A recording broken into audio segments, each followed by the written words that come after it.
Olá, muito bom dia para você que nos acompanha na TV Aparecida. Está no ar o Aparecida Interessa ao Brasil neste último programa de 2025. E ao longo de todo o ano, seguimos aqui na missão de levar até você as principais notícias da Igreja no Brasil e no mundo.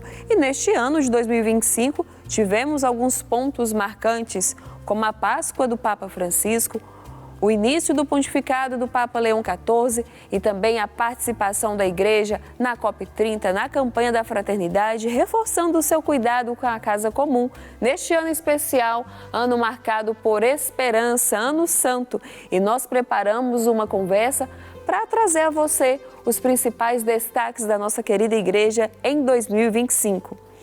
E quem vai nos acompanhar nesta conversa é o presidente da CNBB e do CELAM, e também arcebispo de Porto Alegre, o cardeal Jaime Spengler. Dom Jaime, bom dia, muito obrigada por sua participação aqui no Aparecida Interessa ao Brasil. Bom dia, sempre uma alegria, um prazer poder colaborar na divulgação daquilo de bom que a Igreja desenvolve no território. E hoje, fazendo uma retrospectiva, o último programa do ano, tivemos pontos marcantes na Igreja neste ano de 2025, começando ali ainda nas oitavas de Páscoa, com a morte do querido Papa Francisco. O que significou para a Igreja naquele momento, né? O que significa para a Igreja quando nós perdemos um Papa, Dom Jaime? Nós, aqui no Brasil, estávamos nos preparando para a Assembleia Geral da Conferência Nacional dos Bispos do Brasil, em Aparecida, quando fomos surpreendidos pelo falecimento do Papa Francisco. O Papa Francisco deixou um legado extraordinário na história da Igreja desses últimos anos. Um homem, eu diria assim, que marcado por uma simplicidade muito grande, mas ao mesmo tempo uma clareza extraordinária sobre o que a Igreja estava precisando nesse momento histórico. O falecimento realmente nos surpreendeu. Sabíamos da fragilidade física, mas a rapidez com que tudo aconteceu realmente foi surpreendente. E naquele contexto nós tivemos que suspender a Assembleia Geral da Conferência, né, para o conclave em Roma. Foi muito bonito acompanhar os ritos fúnebres e testemunhar o quanto este homem era querido pelo povo romano. O velório foi algo extraordinário e o sepultamento é realmente marcante pelo número de participantes, de pessoas que queriam ao menos por um instante passar diante do corpo ou que depois acompanharam o translado do corpo até a Basílica de Santa Maria Maior. Papa Francisco, né, ele não só ensinou, mas ele foi esse pastor com cheiro de ovelhas. Acredito que por isso esse carinho dos fiéis, principalmente nesse momento. E o senhor estava dizendo desse legado que ele deixa. E até hoje, durante o ano, quando a gente escuta algumas palavras de uma igreja mais sinodal, cuidado com a casa comum, tudo isso é um legado do Papa Francisco, né, Dom Jaime? Eu gostaria, nesse sentido, de recordar o título de alguns documentos que ele publicou ao longo dos 13 anos de ministério. Alegria do Evangelho, a alegria da verdade, a alegria do amor, Laudato Si, Laudate Deum, Querida Amazônia, o documento final do Sínodo da Amazônia, né? Depois, o último documento, Dilexit Nos, porque esse esforço de apresentar a todos aquilo que é o essencial da fé cristã e da sua tradição, numa linguagem marcada pela alegria sempre, né? Tem um outro documento que passou talvez um pouco despercebido, Gaudete et Exsultate, sobre a santidade, né? Porque desse modo de querer apresentar a mensagem? Porque alguém nos amou. Foi o último documento que ele publicou. Eu creio que nós temos aqui uma chave de leitura do magistério do Papa Francisco. Um magistério muito rico. E durante esse momento, né, de dor da Igreja, pela Páscoa do Papa Francisco, nós também tivemos, né, o anúncio do novo Papa, o Papa Leão XIV. Como o senhor, né, tem avaliado esse pontificado, os trabalhos que têm sido feitos também pelo Papa Leão? O Papa Leão está iniciando, por assim dizer, o seu serviço em prol de toda a Igreja. A eleição como tal, eu diria, foi obra realmente do Espírito de Deus. Quem conduz a Igreja não são os bispos ou não é o clero, né? Quem conduz a Igreja é o Espírito de Deus. E poder participar do conclave que elegeu o Papa Leão trouxe ou alimentou ainda mais intensamente essa convicção. Por que digo isto? Era um nome, por assim dizer, que não aparecia como um nome de destaque, como possível sucessor de Pedro.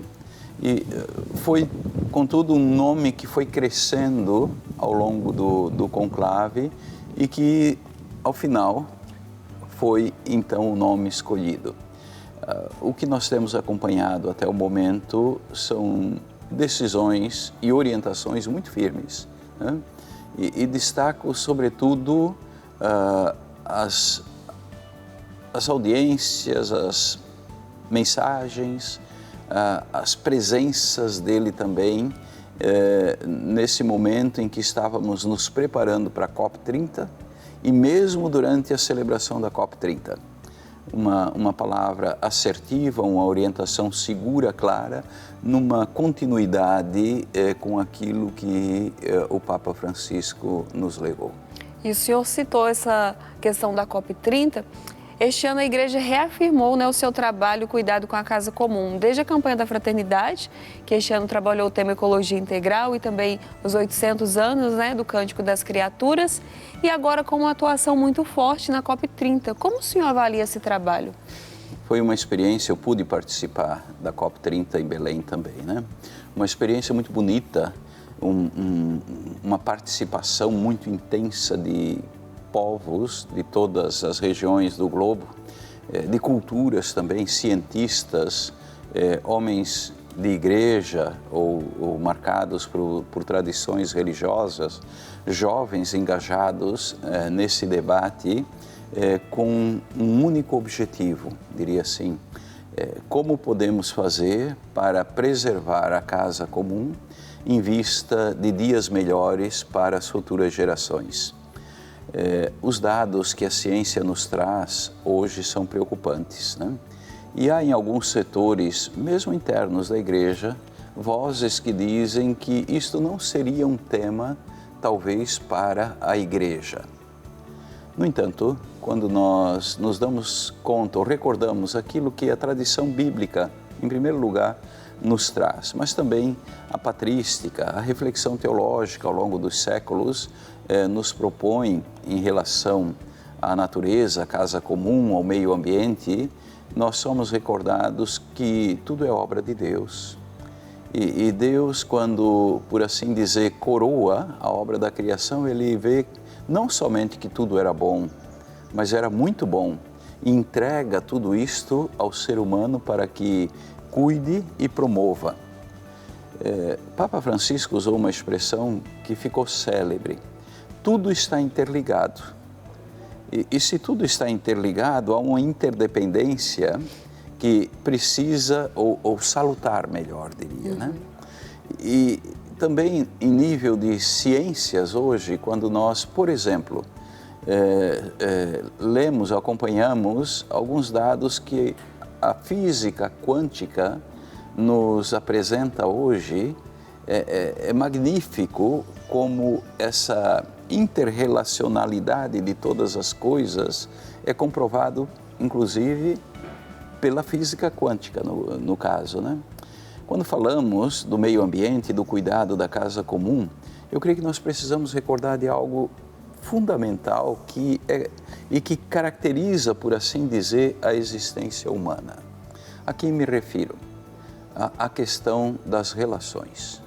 Na verdade, toda a questão da crise climática, das transformações que estamos assistindo, tem uma referência com este conceito de relações. Ou, em outras palavras, talvez de uma forma mais simples, o ser humano se relaciona com o transcendente, com Deus, consigo mesmo, com os demais, mas também com tudo aquilo que compõe o universo. E é desta relação equilibrada, boa, sadia, com tudo que nos cerca, disso depende, eu diria assim, o próprio equilíbrio, a saúde da existência humana. E a gente vê que não está acontecendo esse equilíbrio, né, Dom Jaime, de se pensar como um todo. Recentemente nós tivemos aqui no Sul, por exemplo, a tragédia de 2024, mas agora nessas últimas semanas tivemos situações aqui novamente muito tristes, para dizer pouco, né? E acompanhando o noticiário, nós vemos uma frequência desses eventos trágicos, climáticos, impressionante. Durante a COP30, conversando com bispos da Ásia, por exemplo, da Oceania, há populações inteiras que estão sendo deslocadas a causa do nível do mar que está subindo. Consequência, nós sabemos, do aquecimento global. Ainda há tempo, diz a ciência, para fazer frente a esta realidade, mas o tempo se torna sempre mais curto ou breve, se quisermos. Exatamente. E, Dom Jaime, o senhor até citou nessa questão dos desastres climáticos aqui no Sul, e essas situações, né, em que tudo se perde, exige ainda mais de nós a esperança. E aí, a gente se recorda, né, 2025 foi o ano da esperança, o jubileu de esperança. Como o senhor avalia a participação, né, da Igreja no Brasil neste ano santo? Olha, foi algo muito intenso e muito bonito, eu diria assim. E recordando a tragédia do ano passado, eu diria assim, aquela situação crítica que vivemos aqui, falando da nossa experiência, fez surgir, vir fora, o melhor de uma multidão.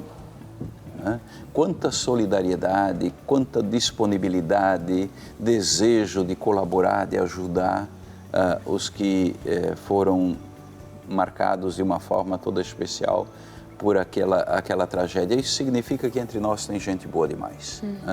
E esse modo de ser humano, certamente, esperança, concede esperança, permite esperançar.